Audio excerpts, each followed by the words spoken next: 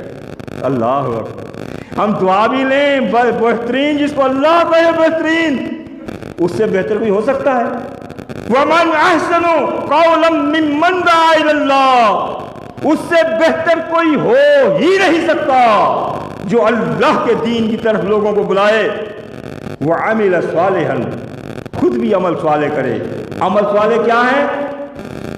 عمل صالح ہر وہ کام جو اللہ کے رسول صلی اللہ علیہ وسلم کی سنت کے مطابق کیا جائے گا، وہ عمل صالح ہے۔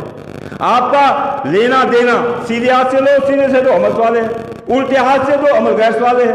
پانی بیٹھ کر پیو، عمل صالح ہے۔ کھڑے ہو کر پیو، غیر صالح ہے۔ بھائی جھوٹ بولو، غیر صالح ہے۔ سچ بولو، صالح ہے۔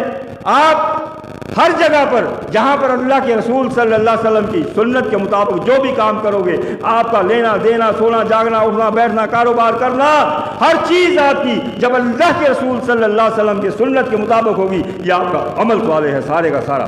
اور نبی صلی اللہ علیہ وسلم کے خلاف چاہے آپ کوئی اڑتا ہوا نظر آئے، وہ شیطان کو ہو سکتا ہے، وہ عمل صالح نہیں ہو سکتے۔ لیکن بعض ایسے لوگ بھی ہیں۔ سورہ ذاریات میں اللہ تعالیٰ نے فرمایا وَإِذَا ذُكِرَ اللَّهُ وَحْدَهُ اشْمَأَزَّتْ قُلُوبُ الَّذِينَ لَا يُؤْمِنُونَ بِالْآخِرَةِ، ایسے لوگ بھی آپ کو ملیں گے جب آپ ان کے سامنے اللہ اور رسول کی صرف بات کرو، یہ اللہ نے یہ فرمایا، اللہ کے نبی نے یہ فرمایا، تو ان کے دل جو ہے، ان کے دل اڑتے ہیں، تنگ ہو جاتے ہیں۔ یہ کیا ہے؟ صرف اللہ اور رسول کی رٹ لگا رکھی ہے۔ یہ بزرگوں کے قصے تو سناتا ہی نہیں، یہ وہ تو سناتا ہی نہیں ہے۔ فضائل نماز میں ہے یہ فضائل اعمال، ایک بزرگ صاحب کا مشہور قصہ ہے، ایک وضو سے 12 دن تک ساری نمازیں پڑھی، 15 سال مسلسل لیٹنے کی نوبت نہیں آئی۔ یہ ایسے قصے تو سناتا نہیں ہے۔ یہ اپنے تبلیغی بھائیوں کی جماعت ہے، تبلیغی جماعت کے فضائل اعمال میں فضائل نماز باب سوم کے صفحہ نمبر جو ہے 75-76 پر۔ تو آپ ان سے پوچھو بھائی 12 دن ایک وضو سے ساری نمازیں، ایک تو سنت سے ثابت نہیں ہے، کسی صحابی سے ثابت نہیں ہے، انسانی فطرت کے بھی خلاف ہے۔ 12 دن وضو رہ ہی نہیں سکتا۔ ایسے جھوٹے من گھڑت قصے، اور پھر 15 برس میرے پاس تو جب اول تو کوئی آتا نہیں، ان کو پتا ہے اس کے پاس جائیں گے تو ہم خود پھنس جائیں گے۔ جو کوئی آتا ہے تو میں تو یہی پیش کر دیتا ہوں کہ یہ پیش کرتے ہو، اللہ کے نبی نے تو فرمایا تھا بلغوا انی، قید لگائی تھی میری طرف سے پہنچاؤ۔ کیا یہ اللہ کے نبی کی بات ہے یا غیر نبی کی بات ہے؟ اور پھر غیر نبی کی سفید جھوٹ، 15 برس لیٹا ہی نہیں، ہم تھوڑے 2 گھنٹے بیٹھتے ہیں، لیٹتے ہیں، تھک گئے۔ اور آپ صلی اللہ علیہ وسلم دن میں 3 مرتبہ لیٹا کرتے تھے، فجر کی سنتیں پڑھنے کے بعد لیٹتے تھے، دوپہر کا کھانا کھانے کے بعد سب مان دیں کیلولا فرمایا کرتے تھے، لیٹتے تھے۔ رات کو جو ہے عشاء کی نماز کے بعد آپ سونے کے لیے لیٹ جایا کرتے تھے۔ اس نے 15 سال مسلسل اللہ کے رسول صلی اللہ علیہ وسلم کی سنت کی مخالفت کی، پھر کہتا ہے یہ بزرگ ہے، یہ بزرگ ہے۔ بھئی ایسے بزرگوں کو ہم نہیں مانتے، ہم تو صرف اللہ اور اس کے رسول کی بات پیش کرتے ہیں۔ تو اللہ نے فرمایا وَمَنْ أَحْسَنُ قَوْلًا مِّمَّنْ دَعَا إِلَى اللَّهِ، اس سے بہتر کوئی ہو نہیں سکتا جو اللہ کی طرف لوگوں کو بلائے، وَعَمِلَ صَالِحًا، اور خود بھی عمل صالح کرے۔ اور وقال، جب ان سے پوچھے بھئی آپ کون ہو، بھئی ہمیں کہتے ہیں یا تم ہمیں مسلم نہیں سمجھتے، کیا کہتے ہیں تم ہمیں مسلم؟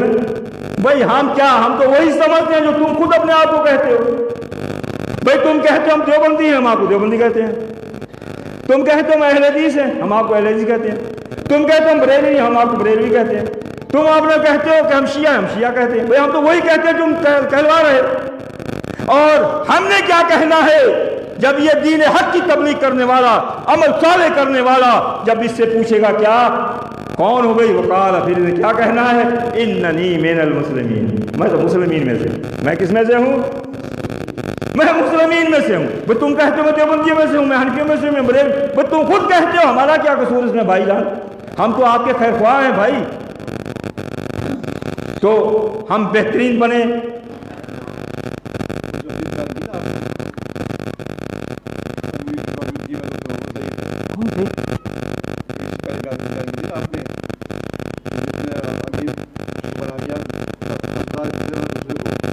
آپ کی اس سے کتاب میں آپ کی کتاب میں آپ کی کتاب میں اللہ تعالیٰ ہمیں حق سمجھ کر اس پر عمل کرنے کی توفیق عطا فرمائے۔ واقول قولی ھذا استغفر اللہ لی و لکم۔